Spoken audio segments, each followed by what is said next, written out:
அஸ்ஸலாமு அலைக்கும் வரஹ்மத்துல்லாஹி வபரகாத்து.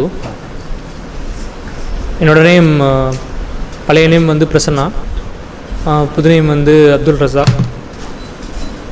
அப்துல் ரஸாக்னா உணவளிப்பவனின் அடிமை அப்படின்னு அர்த்தம். நம்ம இஸ்லாத்துக்கு வந்து 4 வருஷம் ஆச்சு. இஸ்லாத்துக்கு எப்படி வந்தேன் அப்படின்னா, நான் களிமா சொன்னது வந்து மதுரையில் களிமா சொன்னேன், ஆதம்பை அப்படின்ற ஒருத்தவர்கிட்ட. நம்ம இஸ்லாத்துக்கு வந்து 4 வருஷம் ஆச்சு. இந்த 4 வருஷத்தில் நிறைய விஷயங்கள் வந்து கற்றுருக்கேன் இந்த இஸ்லாத்தில். முக்கியமாக சொல்லணும் அப்படின்னா, இறைவனுடைய ஒவ்வொரு இதுவும் வந்து நான் நிறையா தெரிஞ்சுருக்கேன். நான் இஸ்லாத்துக்கு இருக்கிறதுக்கு முன்னாடி வந்து பார்த்திங்கன்னா, நான் ஒரு இந்து சமுதாயத்தில் இருந்தேன். என்னுடைய தொழில் பார்த்திங்கன்னா அப்போது வந்து ஐயர் வேலை தான் நாங்கள் பார்த்துட்டு இருந்தோம். கரெக்டாக ஒரு 9th 10th வரைக்கும் பார்த்திங்கன்னா ஐயர் வேலை தான் பார்த்துட்டு இருந்தோம். அப்போ வந்து ஐயர் வேலைனா இந்த கணபதி ஹோமம்லாம் பண்ணுவாங்க இல்லையா, அந்த கிரகப்பிரவேசம், அப்புறம் வந்து கோயிலில் வந்து பூஜை பண்ணுறது, அந்த மாதிரி வேலைகள் தான் பார்த்துட்டு இருந்தோம். இந்த மாதிரி சமயத்தில் வந்து எனக்கு வந்து இந்த இறை வழிபாடு அப்படின்றது வந்து இருந்தது. பட் ஆனால் அந்த சிலை வணக்கம் அப்படின்றதுல வந்து நிறையா எனக்கு டவுட்ஸ் இருந்தது. இப்படி தான் ஒரு தடவை வந்து சிவன் கோயிலில் வந்து பூசாரியாக இருந்தேன். அப்போ வந்து பார்த்திங்கன்னா ஒரு சின்ன ஒரு குழப்பம் தோணுச்சு. என்னடா இது அப்படின்ட்டு, ஒரு நம்ம இப்படியே சிலை வணக்கம் பண்ணிகிட்ருக்கோமே, இப்படி லிங்கத்தை ஒரு நாள் வந்து பிரதோஷம், அப்போ வந்து பார்த்திங்கன்னா அபிஷேகம்லாம் பண்ணிவிட்டு இது பண்ணோம். அப்போ வந்து பார்த்திங்கன்னா திரை போட்டுருவாங்க. இந்த பூஜைலாம் பண்ணிவிட்டு பார்த்திங்கன்னா திரை போட்டுருவாங்க. இந்த அலங்காரம்லாம் பண்ணுறதுக்கு வந்து கொஞ்ச நேரம் வந்து திரை போட்டுருவாங்க. அப்போ வந்து நானே யோசித்தேன், என்னடா இது திரை போட்டுறாங்களே, நம்மளே திரை போடுறோமே, இது வந்து திரைன்றது வந்து எதுக்கு யூஸ் பண்ணுவாங்க? இப்போ வந்து நார்மலாக வந்து ஒரு மனிதர் வந்து ஒரு பெண் இருக்காங்க அப்படின்னா, அவங்க வந்து பார்த்திங்கன்னா தன்னுடைய உடை மாற்றும்போது மற்ற ஆள், தன்னுடைய புருஷன் இல்லாமல் மற்ற ஆள் யாருமே பார்த்துடக்கூடாது அப்படின்றதுக்காக திரை போடுவாங்க. அதே மாதிரி ஒரு ஆண் வந்து தான் வந்து ட்ரெஸ் சேஞ்ச் பண்ணுறான்னா, அவங்க வந்து மற்ற யாருமே வந்து பார்த்துடக்கூடாது அப்படின்றதுக்காக அந்த திரை போடுவாங்க. ஆனால் இது வந்து இறைவனுக்கு வந்து இந்த மாதிரி நம்ம திரை போடுறோமே, இது இறைவனாக இருக்க முடியுமா அப்படின்ற மாதிரி. ஏன்னா வெட்கத்தலங்கள் அப்படின்றது வந்து மனிதனுக்கு மட்டும்தான் இருக்குது, இறைவனுக்கு கிடையாது. இறைவனுக்கு உருவமே கிடையாது. ஆனால் அப்போ வந்து எனக்கு வந்து ஒரு சின்ன டவுட் இருந்தது. அதே மாதிரி கொஞ்சம் குழப்பத்திலே சரி, இது தொழில்னு வந்தாச்சு, நல்ல வருமானம் வருது, சரி ஓகே அப்படின்ட்டு போயிட்டு இருக்கும்போது ஃப்ரெண்டு ஒருத்தர் வெங்கடேஷ் அப்படின்னு சொல்லிட்டு அவர் இஸ்லாத்துக்கு வந்திருந்தார். நானும் அவனும் வந்து ஐயரோட தான் பார்த்துட்டு இருந்தோம். அவர் இஸ்லாத்துக்கு வந்து பார்த்திங்கன்னா ஒரு 1 year ஆகிருந்தது. அப்போது அந்த மாதிரி எதாச்சியாக வந்து கரெக்டாக 10th 9th 10th வரைக்கும் உண்டான இது தொடர்பு வந்து விட்டு போயிடுச்சு. அப்புறம் பார்த்திங்கன்னா காலேஜ் 2nd year வரைக்கும் அவரோட தொடர்பே கிடையாது. அப்படியே அவரோட கான்டாக்ட் வந்து விட்டு போயிடுச்சு. ஒரு 4-5 வருஷத்துக்கு அப்புறம் வந்து நாங்கள் சந்திச்சுக்கிறோம். எப்படின்னா சைக்கிளில் போயிட்டு இருக்கும்போது இது மாதிரி சொல்கிறேன், நான் வந்து இஸ்லாத்துக்கு வந்திருக்கேன் அப்படின்னு சொல்கிறாரு. ஏன் இப்படி இஸ்லாத்துக்கு வந்த, ஏன் இவனுக்கு என்ன ஆச்சு, ஏதாவது கிறுக்கு பிடிச்சி போயிடுச்சா, ஏன் இப்படி பண்ணுற தேவையில்லாத வேலைலாம் பார்த்துட்ருக்காரு. நான் அப்புறம் நிறையா தாடி வச்சுருந்தாரு. ஆனால் அப்போ வந்து புரிதல் வந்து இஸ்லாத்தை பற்றி புரிதல் வந்து ரொம்ப தவறாக இருந்தது. ஆனால் இஸ்லாமியர்கள்னால் வந்து தீவிரவாதிகளாக தான் இருப்பாங்க, அதே மாதிரி வந்து ரொம்ப ஹார்டாக இருப்பாங்க அப்படின்ற மாதிரி ஒரு புரிதல் இருந்தது. அதே மாதிரி குளிக்க மாட்டாங்க அவங்க வந்து. ஆனால் வேர்ல்டுலேயே வந்து ரொம்ப சுத்தமாக இருக்கிற பீப்புள்ஸ் பார்த்திங்கன்னா இஸ்லாமியர்கள் தான். பிராமின்ஸ் கூட அந்த அளவுக்கு கிடையாது. ஏன்னா பிராமின்ஸ் வந்து அந்த பியூராக அவங்க வந்து பார்த்திங்கன்னா ரொம்ப பிராமின் வந்து ரொம்ப ஆழ்ந்து, பெரிய பெரிய பிராமின்ஸ்லாம் போய் பார்த்திங்கன்னா இந்த பெரிய பெரிய கோயிலில் வந்து இருப்பாங்க, அவங்கெல்லாம் போய் பார்த்திங்கன்னா இந்த சுத்தத்தை கடைபிடிக்கிறாங்க.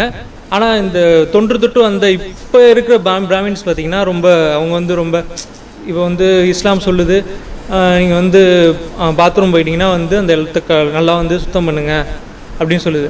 இதுவும் வந்து வேதங்கள்லேயும் நம்ம யஜுர்வேதத்துலேயும் எல்லா விதத்துலேயும் வந்து இருந்திருக்கு. ஆனால் இதை வந்து ஸ்டார்டிங்கில் இருந்த பீப்புள்ஸ் வந்து கடைபிடிச்சாங்க. ஆனால் அதே மாதிரி தான் வந்து இஸ்லாத்தையும் இப்போ நடக்குது. ஸ்டார்டிங்கில் வந்து எல்லாருமே ஃபாலோ பண்ணாங்க. ஆனால் இப்போ இஸ்லாமியர்ஸ் வந்து இஸ்லாம் தெரியாமல் பெர்த்தில் இருப்பாங்க ஒரு சில பேர். அப்படியே தொட்டு வளர்ந்த அந்த காலகட்டத்தில் அவங்க மூதாதைகள் என்ன செஞ்சாங்களோ அதை அப்படியே ஃபாலோ பண்ணாங்க. அதே மாதிரி வந்து பேர்கள் தான் வந்து ரொம்ப இம்பார்ட்டண்ட்டாக இருக்குது. இப்போ வந்து முஸ்லீம்னா கான் அப்படின்னா ஒரு இது, அலி அப்படின்னா ஒரு இது, பேரை தான் இம்பார்ட்டன்ட் பண்ணுறாங்களே தவிர அந்த இஸ்லாம் வந்து என்ன சொல்லுது, அந்த இஸ்லாமுடைய நடைமுறைகள் என்ன சொல்லுது அப்படின்றத வந்து யாருமே பேர் வந்து ஓகே இவர் வந்து ராவுத்தரா, இவர் வந்து அலியா, இவர் வந்து கானா, அந்த பேரை தான் வந்து இவங்க வந்து சொல்கிறாங்க. இப்போ தேவர்மார்கள் வந்து நாங்களாம் தேவர் அப்படின்னு சொல்கிறோம்ல, அந்த மாதிரி ஒரு இதை வச்சு தான் மூவ் பண்ணாங்களே தவிர அவங்களுடைய மார்க்கம் என்ன சொல்லுது, அவங்களுடைய ஆர்ஜின் என்ன இருக்குது அப்படின்றத யாருமே தெரிய மாட்டேங்குது. அப்போ இருந்த காலகட்டத்தில் இந்த மாதிரி ஃப்ரெண்டை நான் பார்த்து இந்த மாதிரி பேசும்போது இந்த மாதிரி இஸ்லாத்துக்கு வந்திருக்கேன் அப்படின்னாரு. ஏன் நீ இஸ்லாத்துக்கு வந்த அப்படின்னு கேட்கும்போது இந்த மாதிரி சொன்னார், இறைவன் ஒருவன் தான், அவனை தவிர படைச்சவன் யாருமே கிடையாது, அவன் தான் வந்து நம்மளுடைய மூதாதைகளை படைத்தான், இதுக்கு முன்னாடி எவ்வளோ வலிக்கப்பட்ட சமுதாயங்கள் இருந்தது அப்படின்னு சொல்லிட்டு ரொம்ப தாவா பண்ணார். அப்போ வந்து பார்த்திங்கன்னா எனக்கு வந்து ரொம்ப இன்ட்ரெஸ்ட் இல்லை, இன்னும் உனக்கு வேறு வேலை இல்லையா போடா அப்படின்னு சொல்லிட்டு நான் வந்துட்டேன். அப்புறம் வந்து அடிக்கடி குரான் எடுத்துகிட்டு வந்தார், வீட்டுக்கு வந்து நின்ட்டார். நான் இப்போ வந்து ரொம்ப அசிங்கமாக இருக்குது எனக்கு, நான் யாருக்கும் தாவா பண்ணுறது கிடையாது இப்போது, பர்சனலாக வந்து யாருமே தாவா. ஆனால் அப்போ வந்து அவர் வந்து ஒவ்வொரு நாளைக்கும் வந்து குரானை எடுத்துகிட்டு வந்து ஒவ்வொரு விஷயங்கள் சொன்னதால தான் நான் இப்போ வந்து இஸ்லாமில் இருக்கேன். ஆனால் அப்போ வந்து அவர் சொல்லலை அப்படின்னா நான் ஒரு இஸ்லாமில் இருக்க மாட்டேன். அதே மாதிரி நானும் வந்து ரொம்ப அசிங்கப்படுறேன். ஆனால் நான் என்னோடய லைஃப்பை வந்து நான் வேஸ்ட் பண்ணிகிட்டு இருக்கேன்னு தான் நான் நினைக்கிறேன். ஏன்னா இது வரைக்கும் நான் யார்ட்டையும் சொன்னது கிடையாது, பட் சொல்லணும்னு நினைக்கிறேன். இன்ஷால்லா ஒன்றும் டைம் கிடைக்க மாட்டேங்குது. அவர் வந்து அந்த மாதிரி சொன்னதால தான் வந்து நான் இந்த அளவுக்கு இஸ்லாத்தை பற்றி தெரிஞ்சிருக்கேன். பட் இதை வந்து எனக்கு கொடுத்ததுக்கு இறைவனுக்கு தான் நன்றி சொல்லணும். அதே மாதிரி அந்த மாதிரி சொல்லிட்டு போயிட்டார். சொல்லிட்டு போனோடனே இந்த மாதிரி ரொம்ப பிடிச்சிருக்கு இஸ்லாம் அப்படின்னு சொன்னோடனே சரி வாங்க அவங்களுக்கு வந்து நம்ம பாய் ஒருத்தர் இருக்கார், அவர் அறிமுகப்படுத்துகிறேன் அப்படின்னு சொல்லிட்டு ஆதாம் பைன்னு சொல்லிட்டு மதுரையில் அவரும் வந்து தாவா ஃபீல்டு இருக்கார், சிங்கிள் மேன். அவருக்கு வந்து எந்த ஒரு இயக்கமோ எந்த ஒரு இதுவும் கிடையாது. நம்ம வே டு பேரடைஸ் மாதிரி தான், எந்த ஒரு இயக்கமாக இருந்தாலும் எந்த ஒரு இதுவாக இருந்தாலும் எல்லாருக்குமே ஆதரிப்பார். சுன்னத்தோ தப்லிக்கோ இல்லை வந்து எந்த ஒரு ஜமாத்தாக சுன்னத்த ஜமாத்தோ எதுவாக இருந்தாலும் வந்து ஆதரிப்பார். அவருக்கு இந்த மாதிரி வந்து கூப்பிட்டு போனார், இஸ்லாத்துக்கு வரணும்னு சொல்லி ஆசைப்படுறாரு அப்படின்ட்டு.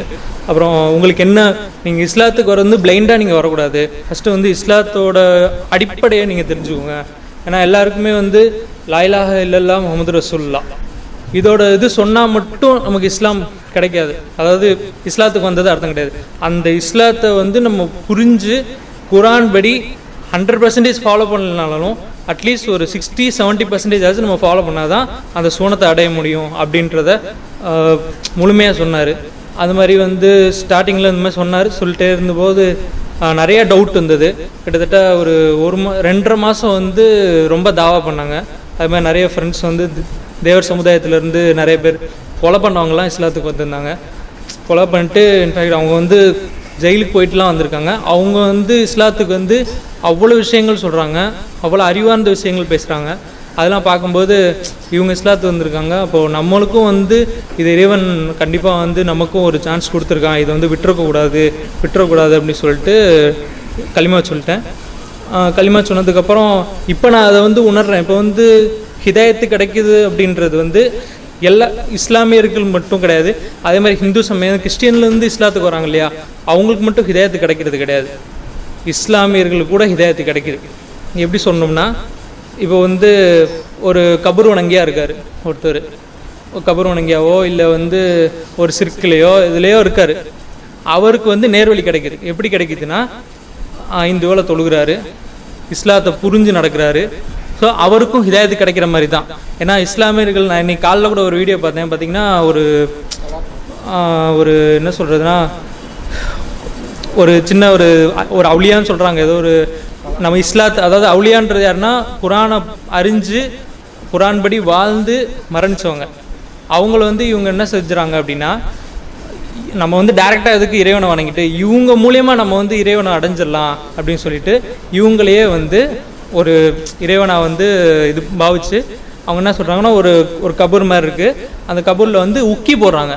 இப்போ இந்துஸ் வந்து எப்படி வந்து பிள்ளையார்கள் வந்து உக்கி போடுறாங்களோ அதே மாதிரி உக்கி போடுறாங்க. இதை காலைல பார்த்துட்டு எனக்கு ரொம்ப இதுவாக இருந்தது, ரொம்ப வருத்தமாக இருந்தது. என்னடா இது இவ்வளோ பெரிய மார்க்கத்தில் ஒரு அருமையான ஒரு மார்க்கத்தில் இருக்கும், இதை கிடைக்காம என்னென்னமோ பண்ணிகிட்டு இருக்கான் இந்துஸில், இவங்க இஸ்லாமிய மார்க்கத்தில் இருந்துட்டு இந்த அளவுக்கு இருக்காங்களே அப்படின்னு சொல்லிட்டு இவங்களுக்கு எப்படியாச்சும் எடுத்து சொல்லணுமே, இவங்க வந்து ரொம்ப இதுவாக இருக்காங்களே அப்படின்னு சொல்லிட்டு எனக்கு ரொம்ப வேதனையாக இருந்தது. பட் அதுக்குண்டான சான்சஸ் கிடைக்கல. இன்ஷா அல்லாஹ் அந்த மாதிரி கிடைச்சது அப்படின்னா கண்டிப்பாக அது பண்ணுவேன் தாவா.